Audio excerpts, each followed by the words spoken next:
하나님이 이 바벨탑 시대에 창세기 3장, 6장, 11장으로 완전히 혼돈의 시대에 우상 섬기던 아브라함을 불러내서 복으로 삼았습니다. 천하 만민이 너로 인해서 복을 받도록, 구원을 받도록, 그를 위해서 후손은 큰 민족을 이루게 하고 기반이 되는 땅, 가나안 땅을 주겠다고, 지시할 땅으로 가라 그랬습니다. 그래서 이 하나님의 언약의 말씀은 반드시 성취됩니다. 언약의 말씀은 성취돼요.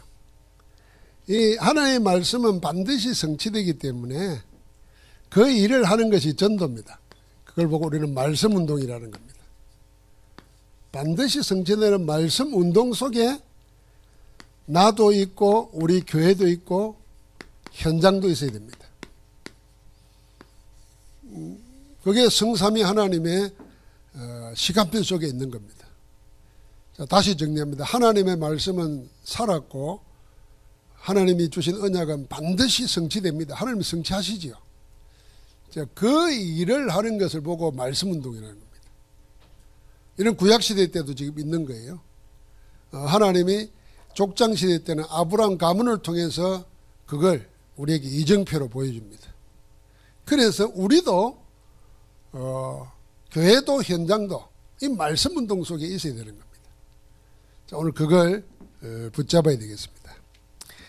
하나님의 말씀은 반드시 성취되는데 왜 성취될 수밖에 없느냐 하는 겁니다.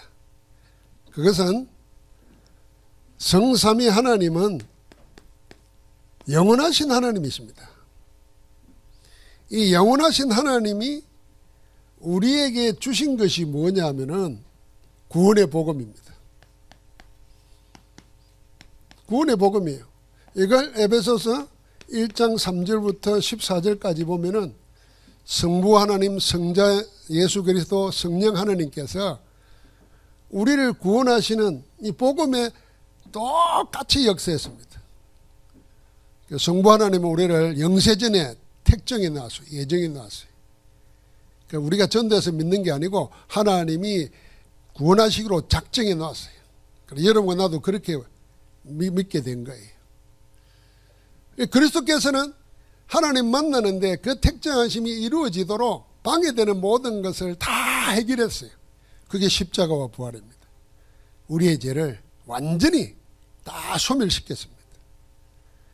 그 은혜로 우리가 구원받게 된 겁니다. 성령은 뭐요? 그 일을 증거하는 복음 들을 때 역사하셔가지고 우리가 주의 것임을 인쳐주십니다. 보증하십니다. 그러니까 영원하신 하나님께서 하시는 일이 뭐냐? 구원의 역사입니다. 그래서 제가 늘 이야기하듯이 우리는 천지 만물이 창조된 게 큰 역사 같지만 하나님이 구원을 위해서 이루신 일이 더 큰 겁니다. 구원이 더 큰 이야기예요. 세상은 하나님이 만들어 놓은 것을 뭔가를 찾아내고 발견하고 뭐 위대한 일을 한다고 그러는데 그것보다 더 위대한 일이 뭐겠습니까? 여러분, 내가 구원받은 것이고 구원의 복음 전하는 거예요. 우리가 복음 전해서 그 사람이 흑암의 권세에서 하나님의 아들의 나라로, 영원한 운명 저주 재앙에서 빛으로, 마귀의 자녀에서 하나님 자녀로 바뀌는, 그게 더 큰 일이고 더 위대한 일이다. 그래서 여러분과 나는 다른 의미에서 위대한 정복자가 돼야 돼.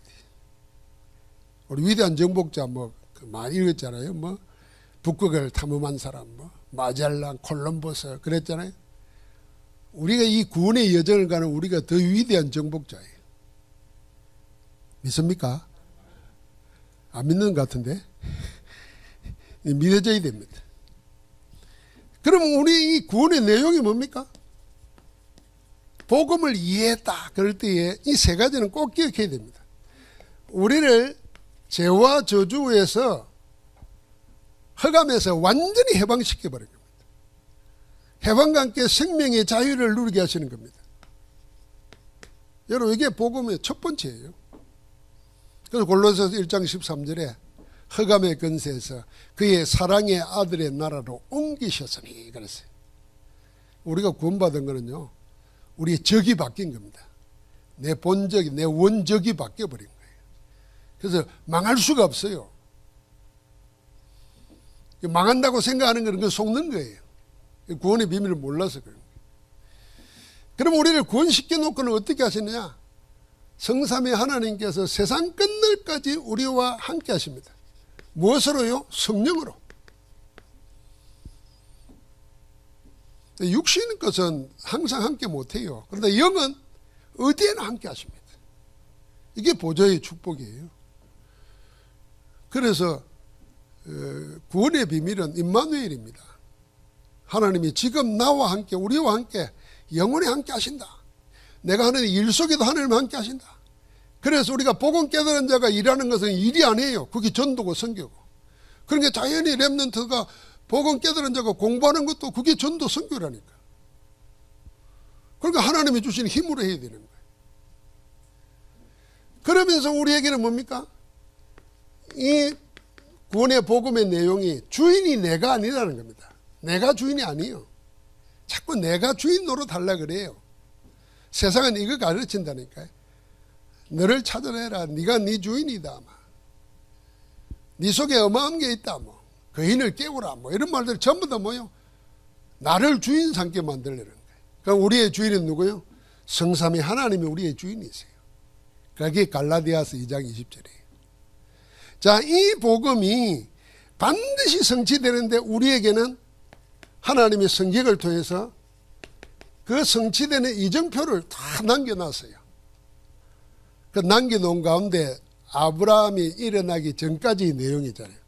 그게 아담 시대잖아요. 아담 시대 원죄 하나님을 떠났잖아요. 이때 하나님 복음을 주신 거예요. 창세기 3장 15절. 여자의 후손이 뱀의 머리를 상하게 하겠으라. 뱀의 머리를 깨트려 버리신 그리스도 언약을 주신 거예요. 그 언약 붙잡고 아담은 승리한 거예요. 창세기 3장의 맨 마지막에 보면은 하나님이 그 죄 있는 자로서 에덴 동산에 영원히 살면 안 되잖아요. 그래서 내쫓는 거예요. 내쫓는 것도 하나님의 깊으신 은혜예요. 그런데 쫓겨나면서 아담은 자기 아내의 이름을 하와라고 지어줘요. 하와라는 말의 뜻은 열국의 어머니란 말이에요. 그래서 내가 늘 내 생각대로 하잖아요. 내 생각대로 하면은 만약에 내가 선악과를 먹은 것도 아담이 먹은 거 아니잖아요. 하와가 갖다 줘서 먹었잖아요. 그리고 애처가가 문제라. 여자 말 잘 듣는 게 문제라. 그때 박살을 내야 되는데 너무 사랑해가지고 받아 먹었어. 우리나라 대통령처럼 또 그랬던 것 같아.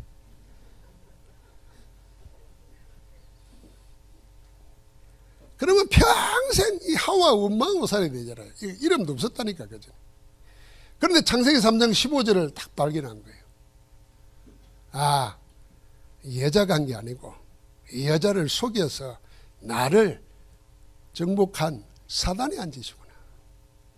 내가 사단을 어떻게 하냐 말이에요. 할 수가 없는데. 그런데 하나님의 언약으로 주신 겁니다. 여자의 후손이 뱀의 머리를 상하게 하겠다. 이 원복음을 탁 붙잡은 거예요. 이 원복음을 가지고 나를 실패로 몰아놓은 자기 부인을 보니까 이 여자가 날 살린 사람이라. 그래서 이름을 그렇게 부른 거예요. 믿음대로 하와라. 열국의 어미라 부른 거예요. 나중에 아브라함도 이름 바꿔주잖아요. 하나님이. 아브라함으로 바꿔. 사례를 사라로 바꿔주고. 이름 다 바꿔줍니다. 우리 이름을 바꿔줬다니까요. 누가요? 그리스도 안에서. 그러니까 그 다음에 뭔가 아담 하와 이후에는 뭔가 가인과 아벨이잖아요. 한 세대가 가기 전에 벌써 뭘 놓쳐버리냐? 제사를 놓쳐버려요. 피 언약을. 그러니까 가인이 뭐랍니까? 자기 것으로 제사 지냅니다. 그게 곡식 가지고 제사 지내는 거예요. 사냥하기도 어렵지만 농사하기는 더 어렵습니다. 그래서 쌀 한 톨이 그 쌀 밑자가 88이라는 거잖아요. 이렇게 해놓고 점점득 있는 거. 그래, 이 쌀 한 톨을 걷는데 사람의 손이 88번 가야 된다. 그래서 쌀 밑자가 나온 거예요. 근데 뭐 짐승 잡는 거, 양 잡는 거 화살 가지고 가서 팍 쏴면 죽이면 되니까. 그것도 쉽지는 않지만은 그래도 자기 것을 가지고 자기어로 그 문제를 해결하려고 했던 게 가인이라. 그래서 히브리서 보면 그 피에 대해서 증거한다 그랬잖아요. 그러니까 아벨은 그 언약을 붙잡은 겁니다. 그래서 아벨 대신에 그 준 셋을 통해서 언약이 내려오는 겁니다. 홍수 시대를 만났습니다. 노아 시대 아닙니까? 다 망합니다. 물 썰려 나니까 다 끌려가 버립니다. 완전 멸망입니다. 그때 창세기 6장 14절 18절 20절에 보니까 너를 위하여 방주를 만들라. 내 자녀를 위해 내게 달린 모든 생명을 살리기 위해서 방주 만들어라. 이 방주 언약이 피 언약의 제사요 구원의 복음이라고 말이에요. 바벨탑 시대가 되었습니다. 완전히 인간이 하나님의 자리를 넘봅니다. 우리가 우리의 이름을 내자. 흩어짐을 면하자. 이게 창세기 11장부터 온 인류의 정치가들이 내세우는 슬로건입니다. 캐치프레이즈입니다. 헤어지면 망하고 뭉치면 산다. 전부 다 그런 거예요. 우리가 우리의 이름을 내자. 그래서 온통 자기 이름 내는 거고 높은 탑 쌓는 겁니다. 빌딩이 올라가잖아요. 전부 다 바벨탑의 문제. 그때 하나님이 아브라함을 불러낸 겁니다. 그래서 나와라. 그리고 하나님이 이렇게 오늘 이 족장 시대에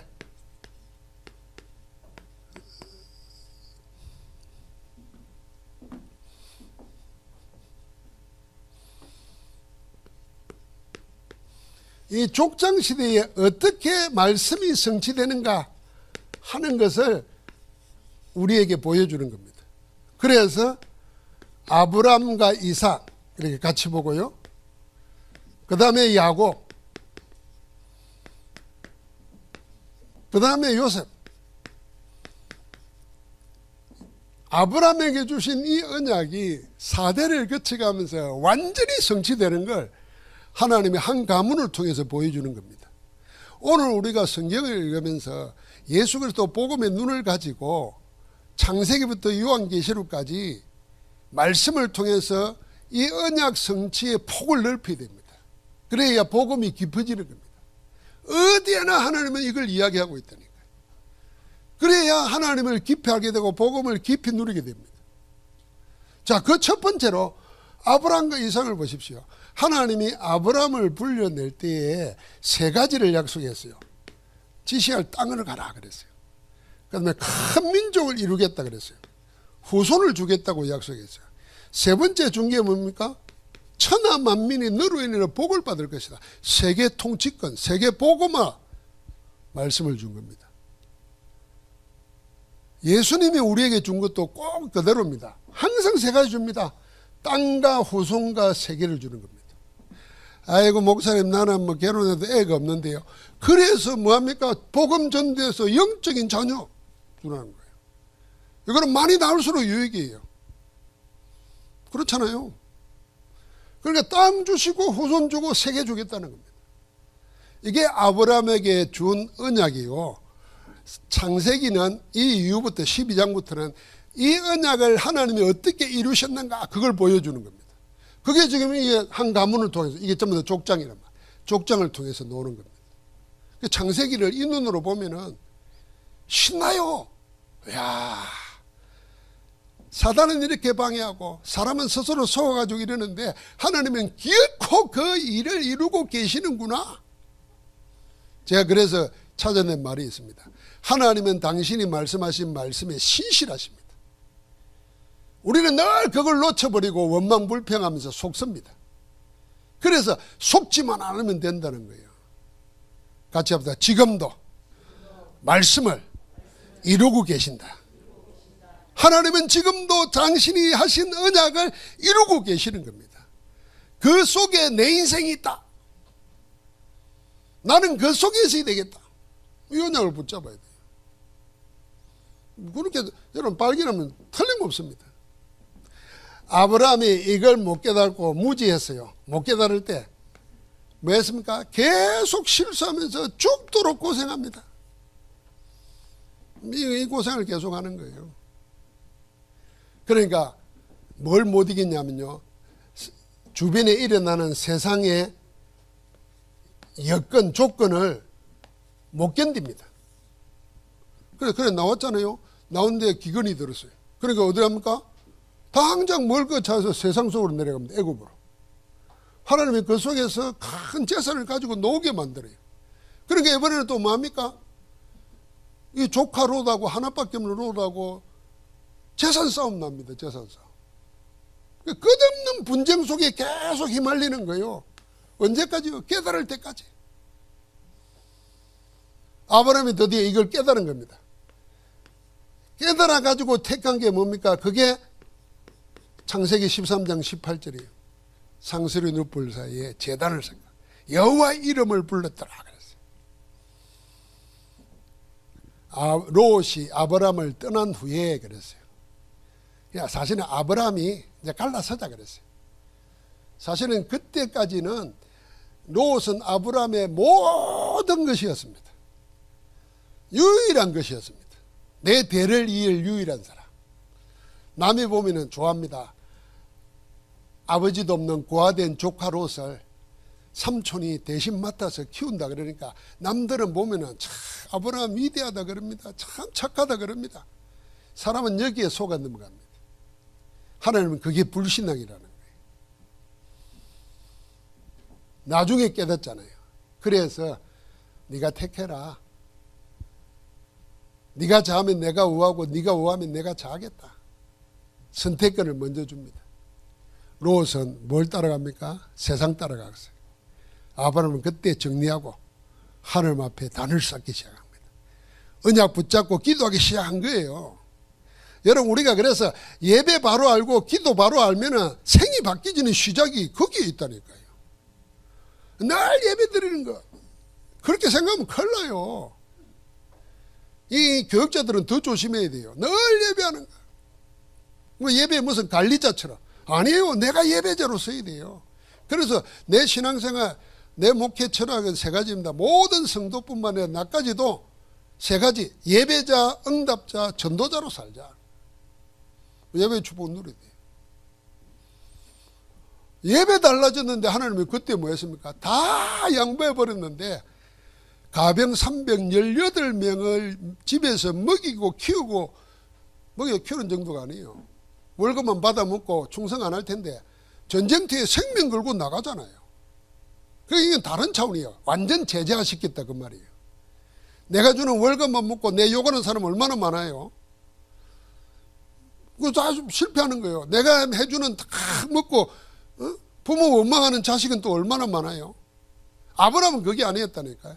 조카 롯은 원망하는데 자기가 키운 318명은 생을 걸고 전쟁터 같이 나간다니까.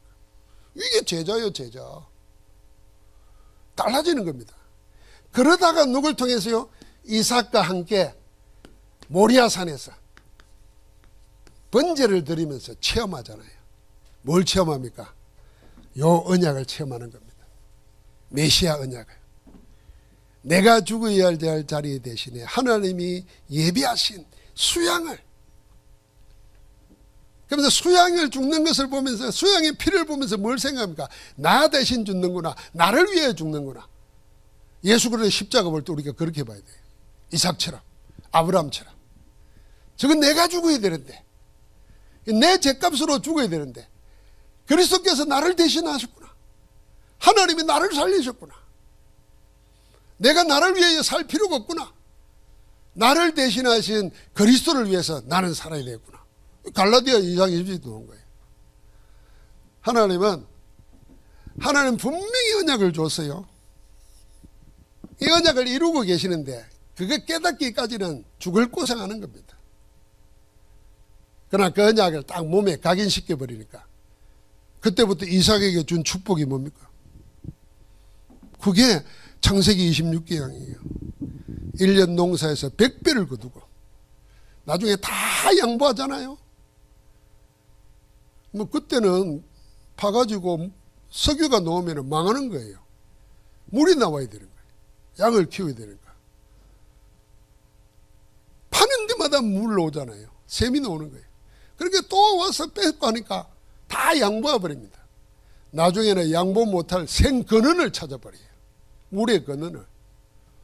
이게 이삭이 받은 축복이에요. 그래서 싸우지 않고 승리하는 겁니다. 싸우지 않고 다 양보하는 거예요. 나중에는 어떻게 해요? 로봇 경제. 하나님이 이 지경을 엄청나게 넓히게 해주는 겁니다. 그래서 우리는 믿어야 됩니다. 지금 이 순간도 하나님은 주신 말씀을 이루고 계신 겁니다. 근데 내가 그 언약 속에, 그 말씀 속에 있어야 되는데, 이 말씀이 내게 없으면 흔들리는 거예요. 목사들도 흔들려요. 뭐 30년 전도운동 했는데 순 거짓말이에요. 30년 다락방 이용해 먹은 거지 전도운동 한 거 아니에요. 계산해가지고 교회 부흥 될 것 같으니까 하고 이게 더 좀 될 것 같으니까 하는 거지. 다 수단 방법이지 전도운동이 목적이 아니었어요. 그럼 우리 속지 말아야 돼요. 하나님은 지금도 일하고 계시는 겁니다. 야곱이 어땠습니까? 야곱은 가만히 있어도 되게 되어 있는 거예요. 저 언약을 몸으로 체험한 후손이잖아요. 그런데 이게 태중에 있을 때부터 발버둥 쳐서 인본주의의 대가라. 언제부터요? 어머니 몸속에 있을 때부터. 그리고 성경 읽어보면은 이삭의 부인이 아이를 가져가 쌍둥이를 가진데 두 민족이 이 안에서 싸운다는 거예요. 두 민족이라 그랬어요. 여자가 임신만 해도 힘든데 둘이서 안에서 싸우니까 얼마나 힘들었겠어요.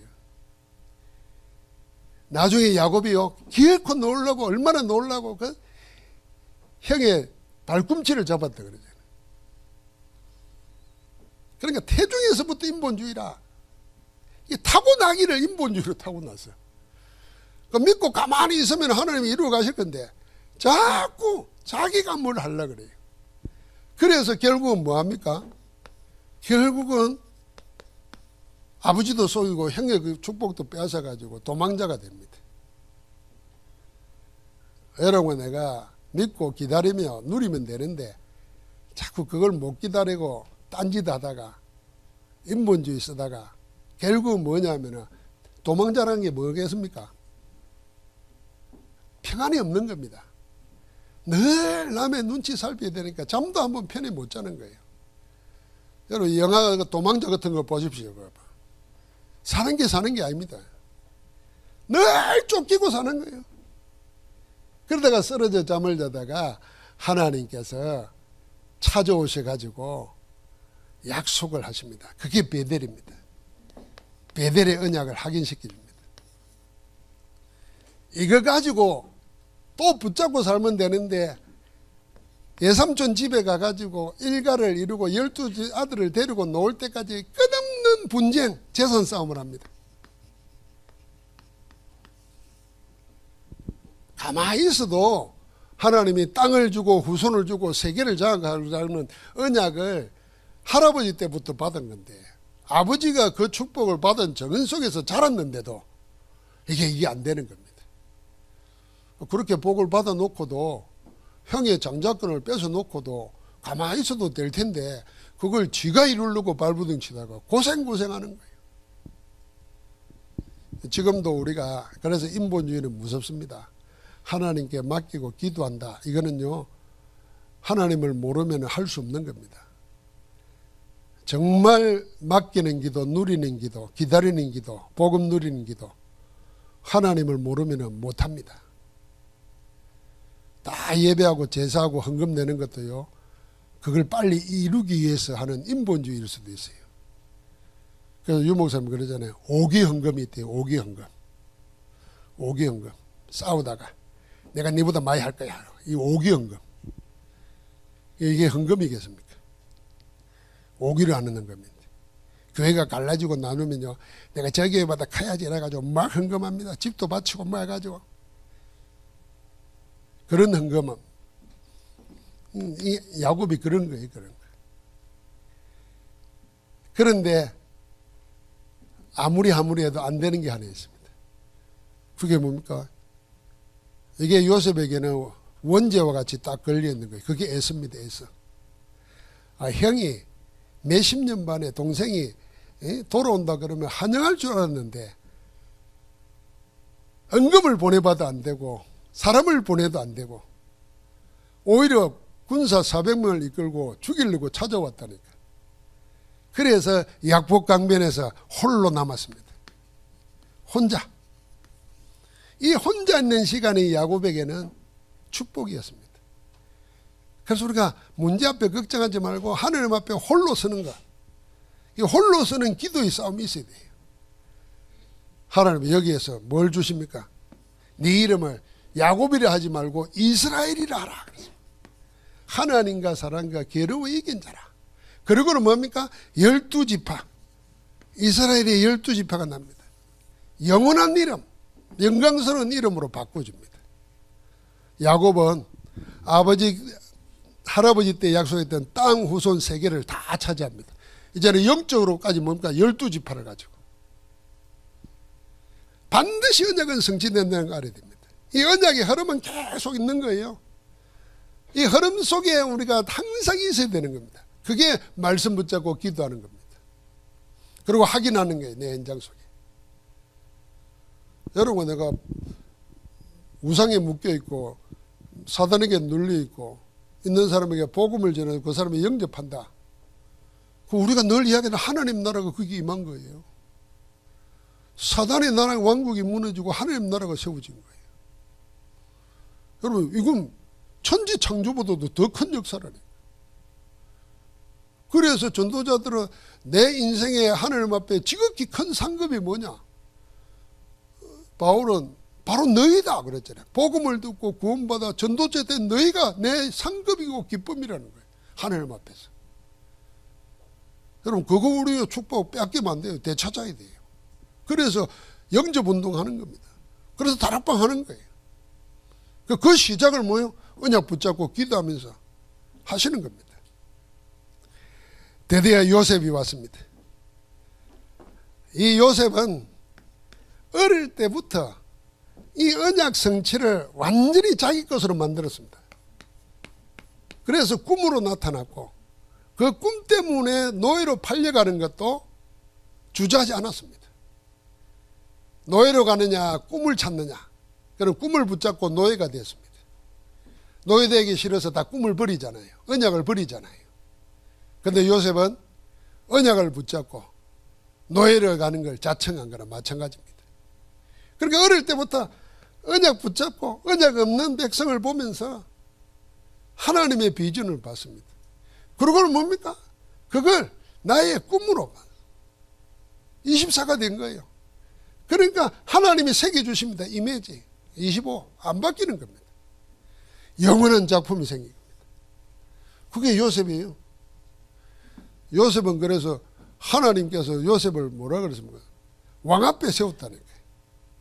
불신자 왕이 내가 하나님의 영에 이렇게 감동된 자를 본 적이 없다 그랬어요. 그게 41장 38절입니다. 하나님은 그렇게 언약을 이루어 가시는 겁니다. 자, 이 언약 가진, 이게 창세기 37장 1절부터 11절이에요. 우리 청소년 수련회에서 제일 처음 놓은 게 뭡니까? 렘넌트들은 그림을 그리라 그랬잖아요.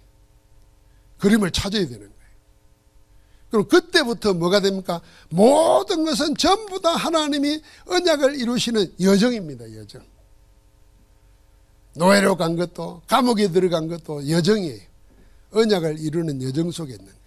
그래서 요셉은 노예 가는 거 두려워하지 않았고 감옥에 들어가는 거 초조해하지 않았어요. 그 속에서 하나님과 함께하는 비밀을 누렸어요. 그러니까 주인이 보고 가정 총무로 삼고 감옥에 들어갔는데 장관들이 보고 그에게 자기의 고민을 이야기하고, 누가 누구에게 고민 이야기해야 됩니까? 히브리 노예가 에게 애굽의 장관이 고민을 이야기하겠어요? 그런데 영적 힘이 있으니까 어떻게 돼요? 장관이라도 젊은 사람에게 꿈 이야기를 하면서 도움을 청한다니까요. 우리 렘넌트들이 이런 확신을 가져야 돼요. 우리 복음 가진 자는 최고의 상담자요, 최고의 도움을 줄 수 있는 사람. 그러니까 여러분과 자신을 가소평가 절대로 하면 돼. 가대평가해도 안 되지만 이 가대망상적으로 연결되면 곤란하거든요. 그게 정신병이잖아요. 그거보다 더한 거는 가소평가하는 겁니다. 나를 아무 쓸모없는 자로 생각하는 거예요. 내가 뭐 하겠나 생각하는 거예요. 나는 이거는 가대평가하는 사람보다 더 악한 짓을 생각해요. 좀 우리는 어떻게 좀 착각 좀 해도 괜찮아요. 뭐 아무것도 없는 자 같으나 모든 걸 가진 자로다. 초대교회는 그랬잖아요. 나는 다 가졌다. 뭐 가졌는데? 이렇게 물으면 나는 모든 것 대신은 그리스도 있다. 이래 또 말할 수 있어야지. 그걸 불신자들 보고 피고 웃으면 남을 웃게 하면 뭐예요? 그게 위태잖아. 유머잖아. 그런데 그것도 두려워가지고 말도 못하고 그래 내가 없어요. 좀 도와줘요. 또 욕 놀라 그러네. 그런 것 버려야 돼요. 박살을 내야 돼요. 가소평가는 가대망상보다 더 무서운 범죄예요. 범죄. 하나님 앞에서. 하나님은 당신의 모든 걸 주어서 내가 너를 통해서 이루게 하리라 하시는데 난 안 돼요. 하나님이라도 안 돼요. 아이고 참. 모세가 그랬다니까요. 그래서 하나님 모세를 죽이빌라 그랬어요. 경상도 말로 치기빌라 그랬어요. 이 새끼 이게 정신 나간다. 하나님이 욕은 안 하셨겠지. 그런 마음이었을 거예요. 해달라는 대로 다 보여주고 다 해놓는데도 결국은 마지막에 아이고 하나님 그래도 보낼 만한 자를 보내소서. 그럼 지금까지 왜 물어봤는데? 왜 이것저것 해달라고 그랬는데? 하나님 다 해줬는데도 다 보고 나서 다 체험하고 나서도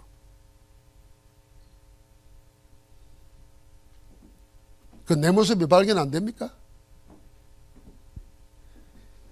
요셉은 어릴 때 꿈을 붙잡았기 때문에 남은 생은 무슨 일이 일어나도 그건 전부 다 언약 주신 이가 성취하는 여정 속에 있다 한 겁니다. 그래 그 여정을 뭘로 가느냐? 성삼의 하나님과 함께 동행하는 겁니다. 그 말이 여호와께서 요셉과 함께 하심으로 그 말이에요. 함께 하심으로. 여러분 하나님이 지금 언약까지 나에게 함께 하신다는 거 절대 한순간도 잊어버리지 말아요. 그래서 우리가 24 하는 거예요. 전에 말했잖아요. 어떤 목사님 초대교회 이기품 목사님 따님은 늘 오른손가락을 이렇게 다 하고 다닌다 그랬잖아요. 내가 어릴 때는 그게 참 마음에 새기더라고요. 이 엄지니까 하나님이라 생각하고 자기 스스로 하나님이 나와 함께 하신다. 이거 안 잊어버리려고 이런다는 거예요. 그건 자기 방법이에요. 우리 적어도 그런 마음에 그건 가지고 있어야 돼요. 하나님이 나와 함께 하신다. 자, 이 여정이 있어요. 전부 다. 언약 성취의 여정 속에 요셉은 걸어갔던 겁니다. 결국은 나중에 뭐합니까? 창세기 45장 1절부터 5절에 위대한 메시지를 남깁니다. 이게 이정표예요. 확실한 후대들이 보고 따라올 수 있는 이정표를 남깁니다. 형들이 나를 판 것 때문에 근심하지 마소서. 형들이 나를 판 게 아니라 하나님께서 우리를 구원하시려고 나를 먼저 보내셨나이다. 여러분 이 말 한마디는요. 자기 인생을 놓고 하나님의 역사를 보는 눈을 가진 자의 고백이에요. 내 인생이 하나님의 시간표 속에 있었다는 그 고백을 하는 거예요 지금. 여러분과 내가 그 고백, 내 인생을, 우리 인생을 그렇게 볼 줄 모르면 그걸 보고 무지하다는 거예요. 못 배웠다는 겁니다. 영어 모른다는 게 못 배운 게 아니고 경제학 모른다는 게 못 배운 게 아니고 내 인생을 두고 하나님이 내 인생을 붙들고 이렇게 이루어 가신다는 걸 못 보는 그게 무지예요. 그게 무식한 거지요. 그러나 그걸 아는 사람은 다른 겁니다. 형이 내 판 거 아닙니다. 세상에 이보다 더 훌륭한 인품이 어디 있어요? 자기는 실제로 돈 받고 눈앞에서 노예로 팔아버렸잖아요. 팔기 전에는 죽으라고 웅덩이에 던져였잖아요. 그런데 그걸 형들이 나 판 거 아닐까 근심하지 말라는 거예요. 우리 정치를 보셔서 없는 제도 뒤집어가지고 원수 삼고 죽이려고 그래요. 무서운 겁니다. 세상이 다 그리 돌아가니까 지금 젊은이들 보세요. 왜 그게 자기 인생을 겁니까? 이 그렇게 기성세대가 몰아가고 있습니다. 우리는 그 배후에 흑암 문화가 있다는 겁니다.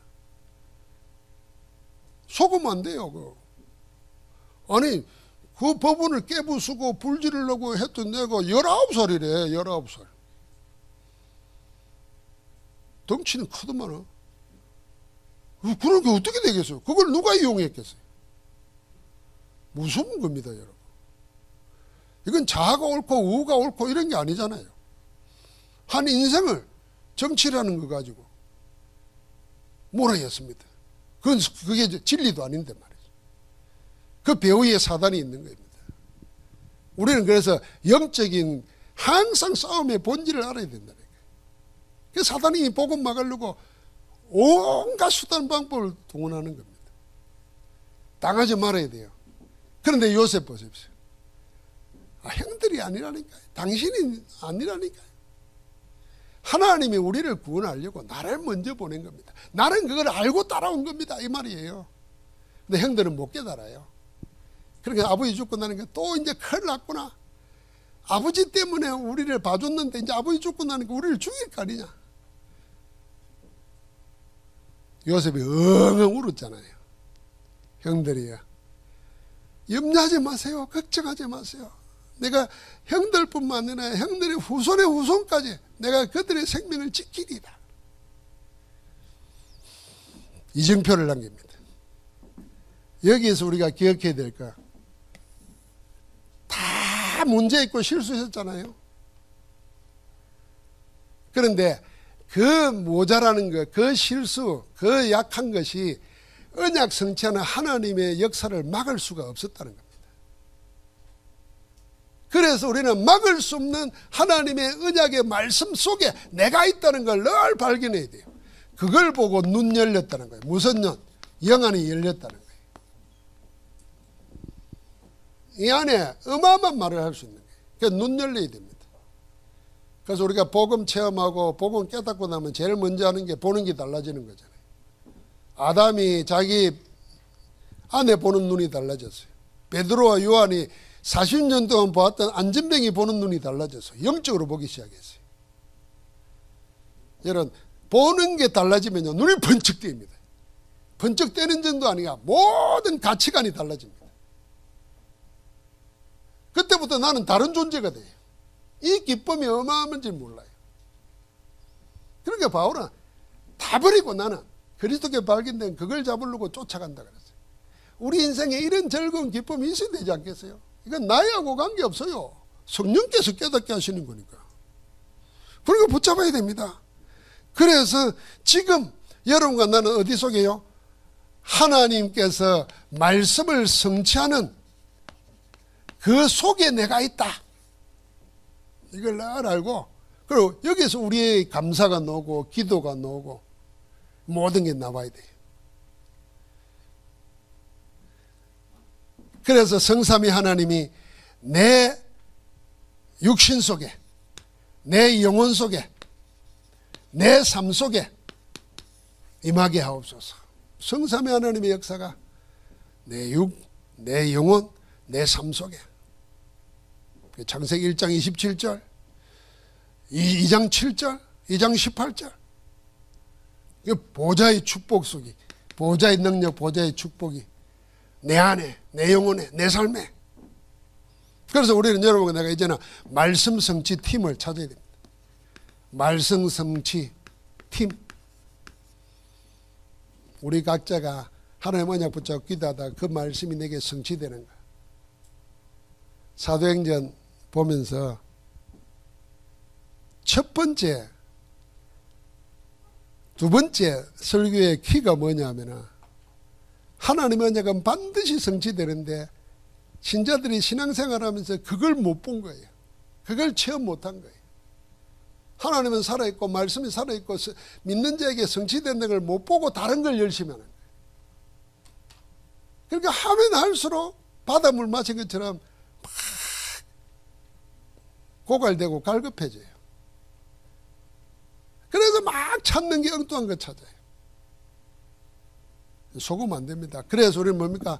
말씀 성취 속에 내가 있다는, 이 성취하는 우리 각자가 그래야 돼요. 그러면서 우리는 기도팀을 만들고 마태복음 18장 18절부터 20절 붙잡고 내 있는 현장이 하나님이 하늘에서 땅에 있는 우리의 기도를 이루시는 시간이다.